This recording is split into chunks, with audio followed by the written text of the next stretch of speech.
కనీసం ఈ సైజు బట్టి 2 నెలలు అయితే అయిందనమాట. ఈ సైజులో అయితే ఎక్కడైతే పడట్లేదు మా. హలో నమస్తే.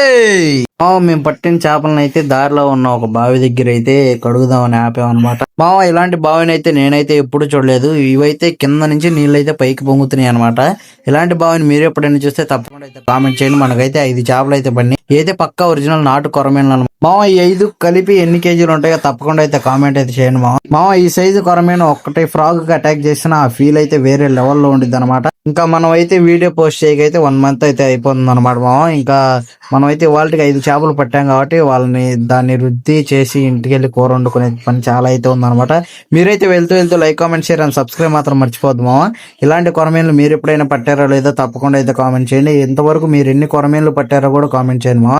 ఇలా పొంగుతున్న బావిలో నుంచి కొరమేన్లు బయటికి దిగుతూ ఉంటాయి. అలా ఉండిద్ది అనుకుంటున్నారు మీరైతే. ఇంక ఇంటికి వచ్చేసి వీటిని రుద్దుతో చేస్తాం పని అయితే పెట్టుకున్నాను నేనైతే. ఇక మొక్కలన్నీ ఒక టబ్బులో అయితే వేస్తున్నాను అనమాట. క్లీనింగ్ ప్రాసెసింగ్ మొత్తం చేసేసిన తర్వాత కూర అయితే వండేసుకున్నాం మేమంతా. మీరైతే లైక్ కామెంట్ షేర్ మాత్రం మర్చిపోవద్దు. మరో వీడియో అయితే మళ్ళీ కలుద్దాం. Thank you.